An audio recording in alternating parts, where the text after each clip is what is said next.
The Sports Scouting Report with Lieber King, brought to you by Harvey Autos in Shreveport, Bossier City, the name you've trusted for years. Geico, the insurance savings you expect. Supreme Chevrolet, expect more from Supreme Automotive Group in Gonzales. Bollinger Shipyards, 75 years of delivering high-quality vessels. Here's your host, Lieber King. Listen, whatever you're driving right now, Tommy Harvey wants it. Bring it in to Harvey Subaru, Lexus of Shreveport, Bossier City, or John Harvey Toyota. They're paying big bucks for all trades right now. They'll cut you a check right there. Tell them Lee sent you. Yeah. David Simoneaux, Central High School, athletic director, head football coach. All right, Coach. Look, man, happy to be here. My alma mater got out in '89. Things have changed a lot. You took me on a tour, and I kind of had an idea. People go, "Well, Lee, you didn't go to the school yet." Well, I live in Baton Rouge and travel a lot. Hadn't had a chance to come see everything, and it's a lot more than I thought, Coach. I mean, I know that y'all got a new basketball gym. You got an athletic building now. You got a new locker room. Tell everybody about all the good things happening here at Central, because I'm just floored on how much facility improvements are at Central High right now. Yeah, no, man, look, we got a first-class space to work with, and our superintendent, Jason Fountain, has kind of put a stake in the ground and said he wants to build world-class facilities and have world-class school system. Him in partnership with our principal, Brandon LeGroux, have just been awesome to work for. We have great alignment.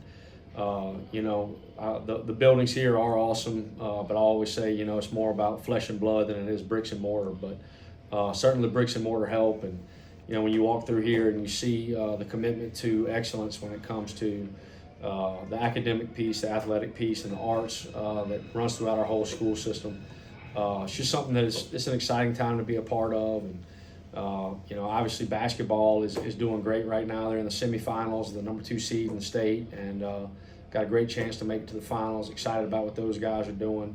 Softball went 3-0 this weekend, and baseball just swept Sulphur in the 3-0 series. And so we got a lot of great things going. And you showed me this softball facility too, which is going to be nice. Man, it's awesome. The indoor hitting facility for the girls is first class, and so we just feel like athletics and academics, everything's on the upswing, and it's a special time in history to be a part of Central High School and Central Community School System.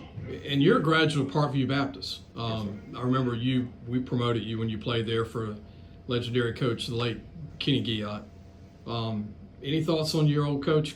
I mean, great guy and phenomenal job he did at Parkview. Yeah, no, look, man, I owe my career and so much to Coach Guillotte, and he was an old school blue collar guy that just believed in treating kids the right way, but being tough on them and trying to establish a baseline of toughness and grit that would carry them throughout their life, no matter whether they were on the football field or leading a company or leading a family or a community. And so I'll always be indebted to him for all the lessons that he taught me, and so appreciative that God put me under his care for a while so I could learn from him. This past year, people remember the state championship game, and congratulations. I know for probably the millionth time. You probably heard it all the last 6 months, but Central High School winning the football state championship. I mean, the first since it's been like 1966, which is crazy.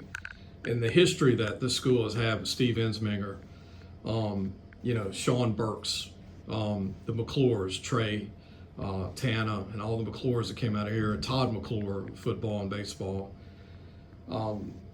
Did you expect a state championship that early on, Coach? I mean, a lot of people say, man, this guy was hard, and I mean, it's going to be rebuilding, and the facilities weren't built yet, but what was your thoughts on this past year with Central? Magical, and I know we talked off camera a little bit. Yeah. I mean, the goal wasn't to win a state championship in year 2. The goal was just to keep moving this place forward as best as we could, and again, with the alignment of our administration, I mean, things just happen so fast. We've been able to hire great people that love kids and are great role models and love the game of football too. And again, just building all these other athletic programs up around it obviously just makes it even stronger. But man, we're just blessed and thankful and appreciative of the opportunities to go out there and compete for district and state championships, and just really proud of what these kids accomplished this year. And it'll be a special group that'll be remembered for a very long time. Coach, did your Dome appearance prepare you at Catholic Point Capee when you were there? You took Catholic at Point Capee to the Dome. Did that help you prepare for the trip this past year? I would say yes. The greatest thing. And then Catholic High, Yeah.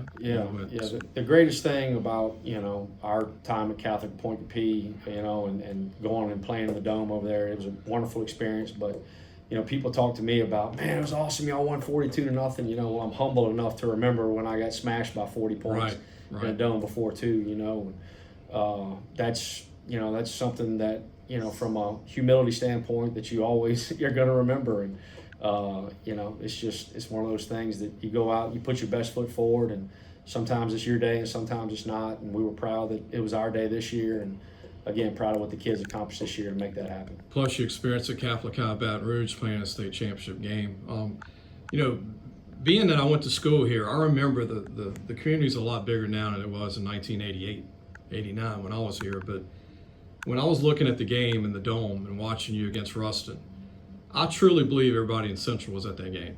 It was rocking, wasn't it, Coach? It was, man. And we've hired Tanner McClure as our director of advancement for the whole school district, and him in partnership with our Gridiron Club put together a huge tailgate on the second floor of one of the buildings in the Superdome, and there was like 3,000 or 4,000 people in there, and they said it was just the coolest reunion of people just around there, and the band came through and the cheerleaders came through, and that's what you get proud for, is just so many people got a piece of this state championship. And it wasn't just the 22 or the 35 guys that got out there and played on the field that night, but it was just everybody that's ever been through here. And I always say I feel like we're standing on the shoulder of giants of all the people who have come through the school system and have left their blood, sweat, and tears that put us in a position to be successful in 2024. And, way back in 2005 or whenever, when they broke off from EBR and started making their own school system,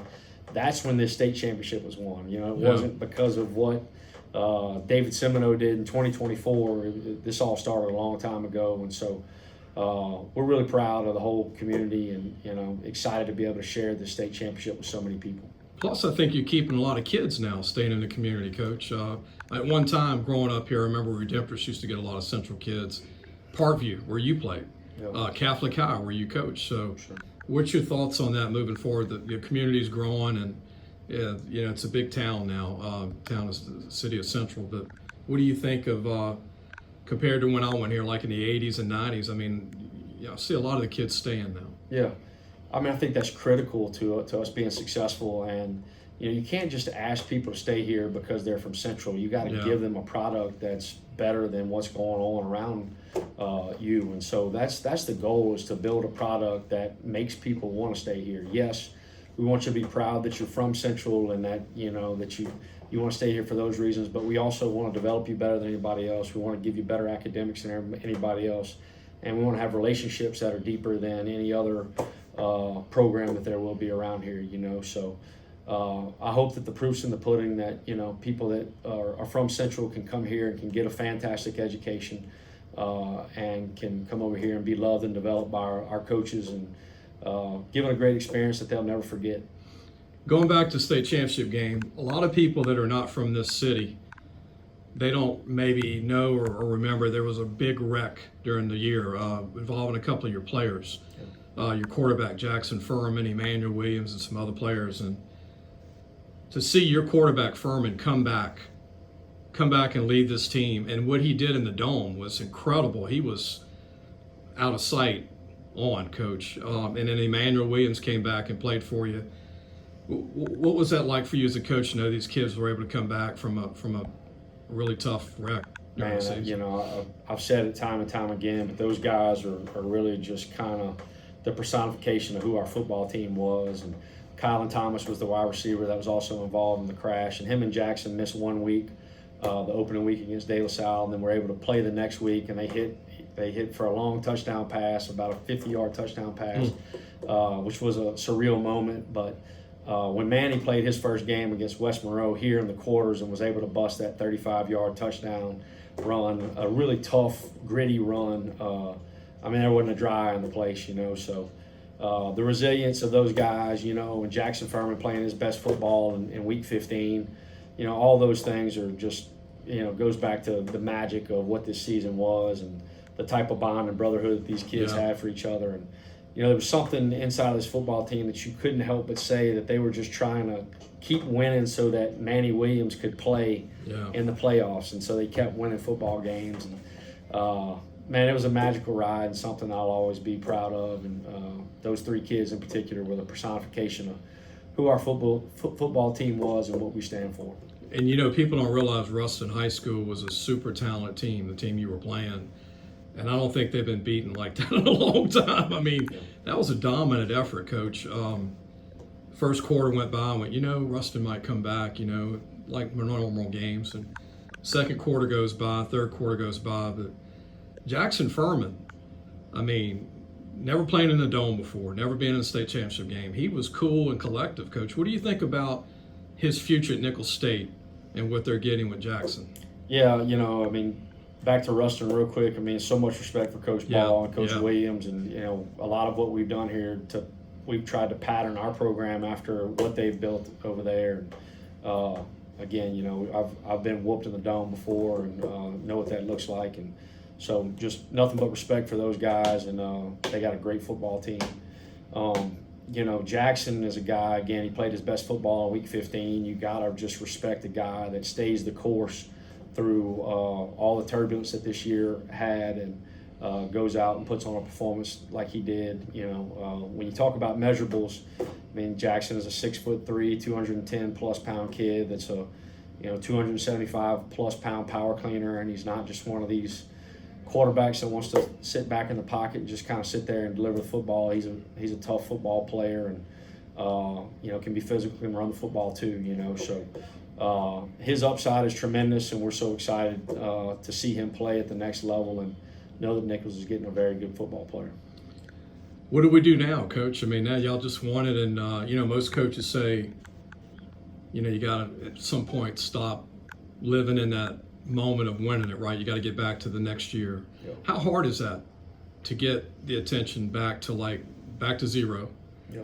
Start another football season coming up. Yeah, man, I think it's extremely hard, and you know, it was as hard on me, I think, as it was on the kids, if not worse. You know, we graduate a lot of kids on the defensive side of the football, and some key contributors on the offensive side of the football too that are going to be tough to replace. And so I think that our kids know that they're, you know, fighting for those open positions, and that you know, we got to go put one foot in front of the other and just get better each and every single day.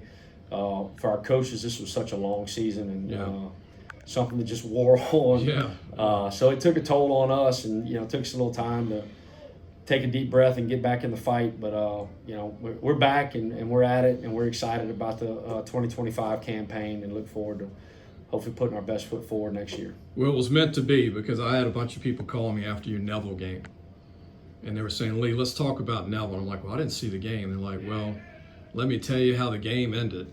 And the way that Central was able to win that Neville game to get to the state championship game, it was meant to be, Coach. I mean, that was a crazy ending against another great coach team, Coach Collins. Yes. But to beat Neville at Neville, which is very rare, winning that game in the last minute of the game, I mean, it's not something you see every day in Class 5A ball, and the way that turned out. It was kind of a crazy ending for you, huh, Coach?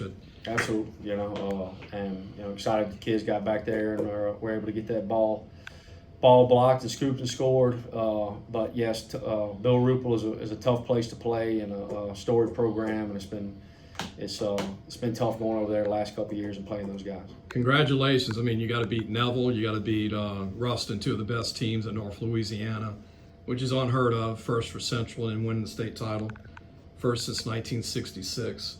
Hey, Coach, tell everybody your age. You're still a young guy. Pretty young coach. 41. Young, man. Yeah. It's young. My bones are starting to feel a little more brittle. These joints ain't working as good as they once did. That's just because you played a lot of linebacker, fullback, tight end for Coach Guillot at Parkview. What was your best memory of high school, David, when you played? I mean, because you were blue collar, gutsy guy that gave it all you had. I mean, you were one of those guys. Yeah. What do you think of what was it like playing high school ball for David Simoneaux? What was that like for you? Yeah, man. We had the experience of being 3-7 our freshman year, and then Coach Giat coming in and going 8-3, 11-2, and then 15-0, and winning the first state championship in our school's history. And you remember very little about the wins and things like that, but you remember the relationships, and you remember the things that you learned from Coach Giat and Coach Mai and Coach Dietrich and those guys. They were so formative in my life and the reason that I got into coaching. So. I'm still so close with so many of those guys that we played with back then, and I'm fortunate to have had the type of relationships that I had with those guys and continue those on. And to me, that's what the game of football is, just an awesome opportunity to build great relationships with awesome people. And I'll always cherish those years that we had, and very thankful that I was able to learn from such great guys. And I want to mention Anthony Camp, your former teammate at Parkview Baptist, is your D coordinator at Central. Zach Morris, Central grad, is here on your staff. And your principal, you want to mention your principal too. Yeah. All those guys have just been such key components in us building what we got going. And Zach Morris is a head coach, and Coach Camp is a head coach, and we're so fortunate to have those guys here. And they could leave anytime they want to, but they've just done an awesome job of staying here and building a lot of pride in their units and playing great football as well. And then Coach LeGrue has been a great teammate. Might as well be on our staff because of how much input and how much he's done for us. So it's great to have that administrative alignment. You got to mention your assistant, the person that is in charge of the athletic department here I met today. Yeah, Miss Amanda Lipinski is our athletic secretary, and she does so much for all our kids here on campus and all of our coaches, and has been an awesome asset to our program, something that's made us better. Good luck to you, David, and doing a phenomenal job, one of the top young coaches in the state, and appreciate you letting me be here today at my old school. Thank you. Great to have you. Thanks for watching the Sports Scouting Report with Lieber King.